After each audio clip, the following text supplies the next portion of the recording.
and welcome back to Dazatron's Diorama Llama.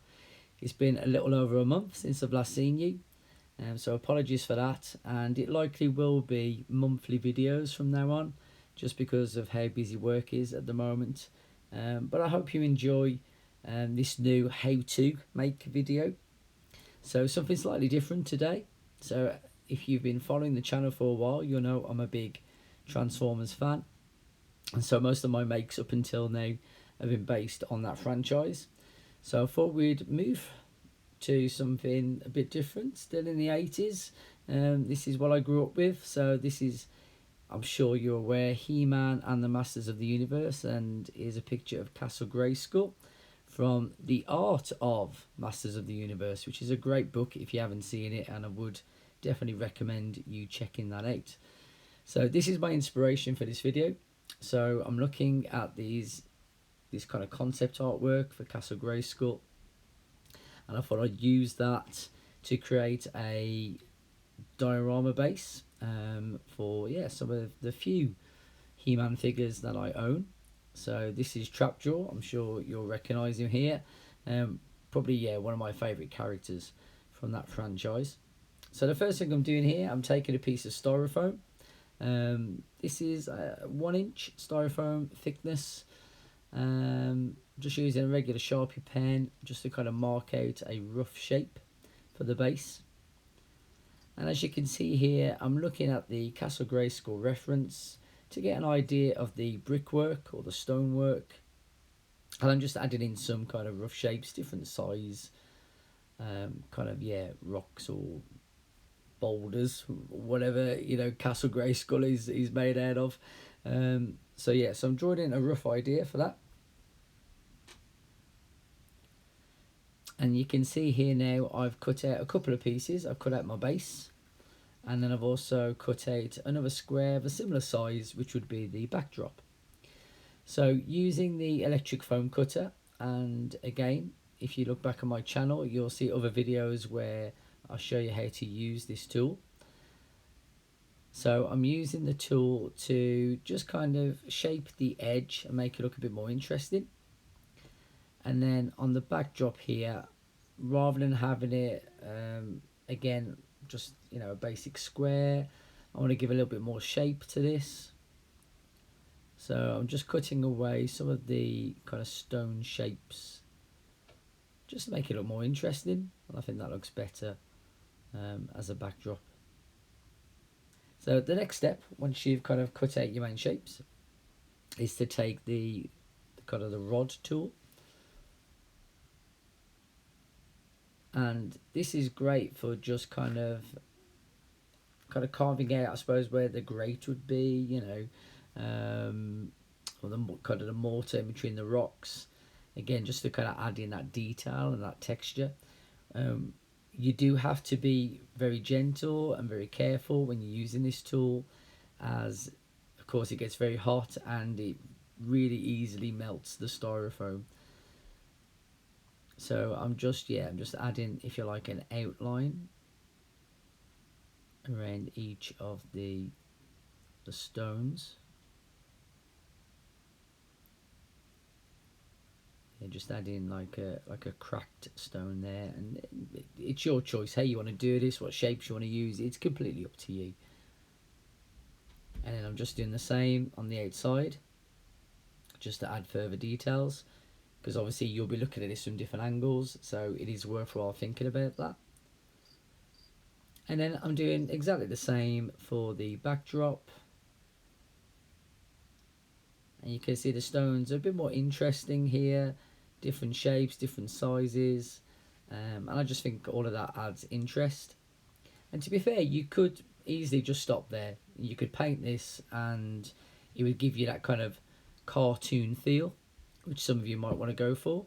So, that would be no problem. For me, I want to add a bit more detail and work into that and add a bit more texture to it. But again, it's your choice, it's your base. So just checking the size of the action figure, and I think that works really well. And of course you could easily kind of just crop this down and cut it down a bit further if you needed to.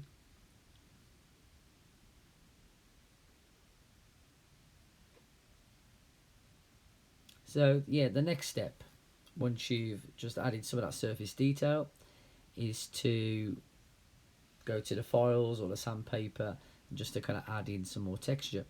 But just wanted to show you very quickly, as some of you might not have an electric foam cutter, which is absolutely fine. You could easily use a blunt pencil to kind of mark out some of those shapes, and then if you wanted to work back into that again with some of these mini files, that would work just as well.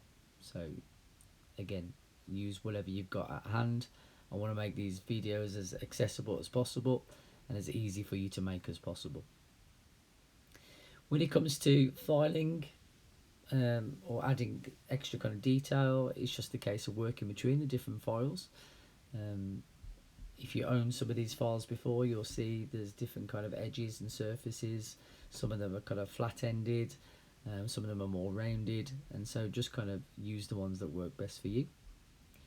Now here I tried to kind of just change the surface a little bit, so I've kind of sanded down or filed down some of the stones, but I don't quite like the finish that you get from that, so I'm not sure I would do that again if I was going to repeat this.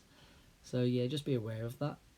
So to add a bit more realistic texture, and you may have seen me use this before, just a scrunched up piece of foil works a treat for kind of adding in those kind of dents and yeah, just that texture that you get with kind of stones when they've been around for a good while and they've been kind of worn down. So yeah, this is a really great technique to just kind of add more texture and give it a more realistic feel. So if you do that over all the main surfaces, so I'm doing that on the main base, and you can see the difference there between the two. When you come to add the paint, again, you'll see that texture really kind of pop. So I'm just using, again, the mini files just to kind of work back into those stones on the kind of, I suppose, the back wall, if you like. And because these are kind of boulders, you know, I would imagine they'd have a bit more shape to them. They would be quite so flat. So I just wanted to add that extra detail in there. This is quite therapeutic, actually, just kind of working back in to all these areas. And you can't really go wrong if you make a mistake, if you kind of fall down a bit too far. It doesn't really matter. It kind of actually adds more character to it. So here's the kind of the finished, if you like, sculpt before we add the paintwork. And yeah, I really like the way that's turned out.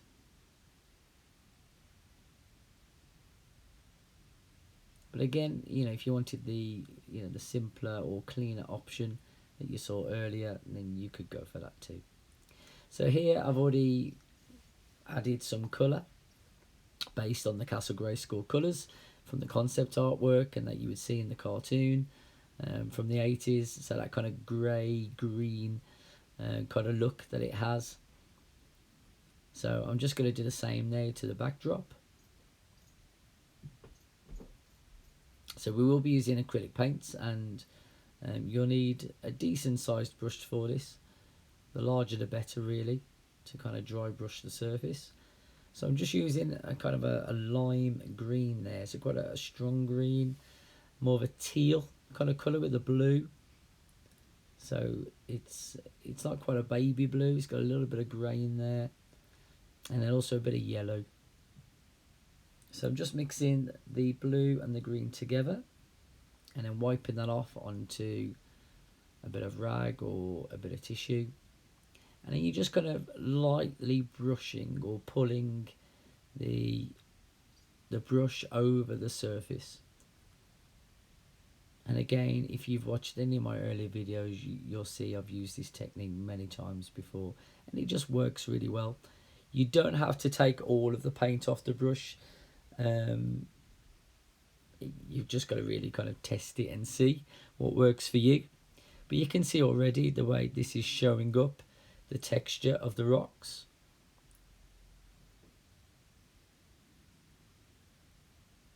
And so what I'm going to do next, I'm going to add a bit of yellow to the green, just again to create a bit of interest, so it's not just a solid colour in the background.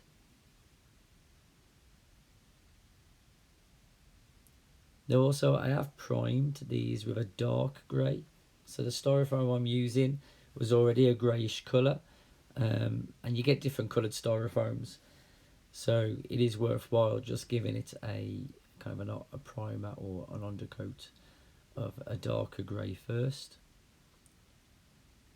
And then again, we use the dry brush technique on top. You get that contrast between the grey and this kind of mossy green. So then I'm just adding a bit of the blue on its own over the top, and you can see that's kind of catching some of the yellow, and it just kind of creates a bit of interest to the overall piece. And here it is finished. So just kind of adding the finishing touches on top here. Sometimes it's quite nice just to add some of the lighter shades just on the very edges. And there we go. So this is yet to be glued together, but you can see, you know, it fixes together really well, and I think that looks pretty cool. It definitely takes me back to kind of the Castle Grayskull when I used to watch the show as a kid. So here's one of, the original toys, Clawful. And I just think he really stands out. He really makes something of these kind of old toys. Whether it's a vintage toy or whether it's a newer figure, it doesn't really matter. And here's Drapjaw. So, yeah, so really easy make compared to the last video I made on making the Transformers Ark Relief. Do check out that video. But yeah, this one's much easier, so do have a go. I hope you've enjoyed watching this, and yeah, do tune in again. So do like and subscribe, and I'll see you next time.